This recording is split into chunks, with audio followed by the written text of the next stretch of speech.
अब हम लोग बात करेंगे क्वेश्चन नंबर 54। बहुत मजा आएगा आपको इसमें।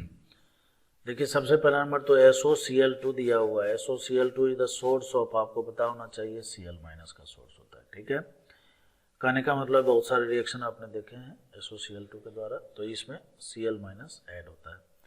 लेकिन साथ ही साथ इम्पोर्टेंट बात यह है कि यहाँ पर H- दिया हुआ है। देखिए H- जहाँ कहीं पर भी आ जाए, यूवी लाइट आ जाए, ठीक है, तो ऐसी स्थिति में क्या होता है, फोटो हाइलोजिनेशन होता है और इसमें जो है ना फ्री रेडिकल रिएक्शन होता है, फ्री रेडिकल सब्स्टिट्यूशन रिएक्शन बोलते हैं उसको। ठीक है, तो अब देखिए बेंजीन के केस में फ्री रेडिकल सब्स्टिट्यूशन रिएक्शन होना है तो बेंजीन रिंग पर तो होने से रहा। ठीक है, बेंजीन रिंग पर होने से रहा तो होगा कहाँ पर, या तो यहाँ पर होगा या फिर इस साइक्लोपेंटेन जो है इसके कहीं किसी कार्बन पर होगा। लेकिन फाइनल और मेजर प्रोडक्ट वो होगा जिसका फ्री रेडिकल जो है सबसे ज़्यादा स्टेबल होगा। तो आप जानते होंगे फ्री रेडिकल में 3 डिग्री का फ्री रेडिकल ज़्यादा स्टेबल होता है 2 डिग्री और फिर 1 डिग्री। कारण क्या है, वही हाइपर कंजुगेशन।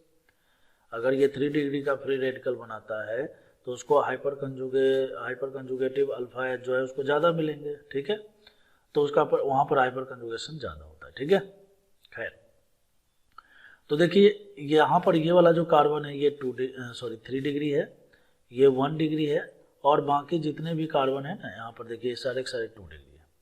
तो ऑब्वियस सी बात है 1 डिग्री, 3 डिग्री और 2 डिग्री में अगर आपसे पूछा जाए कि बताओ भाई कहाँ पर क्लोरीन जोड़ना चाहिए, तो ऑब्वियस सी बात है कोई भी बच्चा बोलेगा कि भाई क्लोरीन सर यहीं पर जोड़ना चाहिए। क्यों जोड़ना चाहिए यहाँ पर, वो इसलिए क्योंकि 3 डिग्री का फ्री रेडिकल सबसे ज़्यादा स्टेबल होता है। चलो इसका काम तो हो गया, बहुत बढ़िया। अब उसके बाद जो है एन ब्रोमो। अब देखिए हमारा जो प्रोडक्ट है उसमें यहाँ क्लोरीन जुड़ चुका है, ये बात ध्यान रखिएगा। अब हम यहाँ पर डायरेक्ट बात कर रहे हैं। अब ये NBS जो है एन ब्रोमोसक्सिनिमाइड, जानते हैं आप इसको, एन ब्रोमोसक्सिनिमाइड कुछ इस तरह का होता है इसका चेहरा, इस चेहरे को भूलिए मत। ठीक है, ये देखिए ये जो एन ब्रोमोसक्सिनिमाइड होता है ना बच्चों, सक्सिनिक एसिड से बना हुआ है, सक्सिनिक एसिड का एमाइड होता है ये। ठीक है, तो ये जो सक्सिनिमाइड है ये भी क्या करता है, फ्री रेडिकल रिएक्शन करवाता है। मतलब ये Br डॉट के रूप में जो है अपने को एक इलेक्ट्रोफाइल देता है। तो जैसे ही फ्री रेडिकल रिएक्शन आ गया तो वही से फिर से वही वाली बात आ गई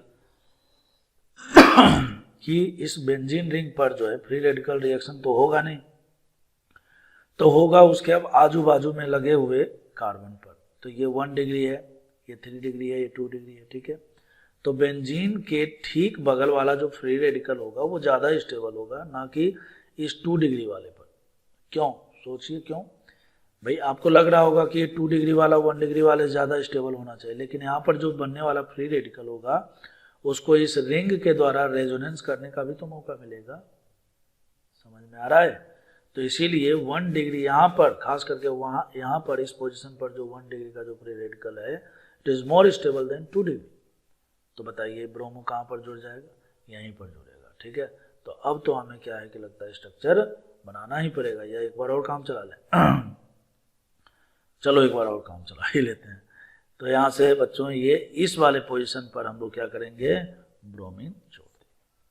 तो हमें पहले प्रोडक्ट में यहाँ क्लोरीन मिला था, दूसरे में यहाँ पर ब्रोमीन मिल गया।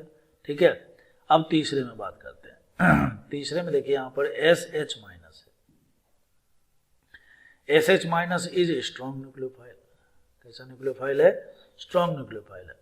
और स्ट्रॉन्ग न्यूक्लियोफाइल है तो हम जानते हैं कि ये कैसा रिएक्शन करवाता है, SN2 करवाता है तो SN2 तो तब करवाएगा ना, सॉरी SN2 तो कराएगा, तब से क्या मतलब है। अब हमें देखना है कि SN2 कहाँ पर होगा। हमारे पास 2 साइट है, एक तो देखिए एक साइट है ब्रोमीन वाला और एक साइट है क्लोरीन वाला। कहाँ पर करेगा, तो ब्रोमीन और क्लोरीन दोनों में से जो अच्छा लिविंग ग्रुप होगा वहां पर ये अटैक करेगा। ठीक है, तो हम जानते हैं कि ब्रोमीन और क्लोरीन में ब्रोमीन एक अच्छा लिविंग ग्रुप है, तो ये SH- कहाँ पर अटैक करेगा, ये यहीं पर अटैक करेगा और यहाँ से बैक अटैक करेगा, उधर से आएगा और ये यहाँ से जो है ये लीव हो जाएगा। लीव होने के बाद अब आपको समझ में आ गया होगा कि फाइनल प्रोडक्ट क्या होना चाहिए, बेंजीन रिंग। बेंजीन रिंग से CH2 जुड़ा हुआ होना चाहिए और उससे जुड़ा हुआ होना चाहिए SH।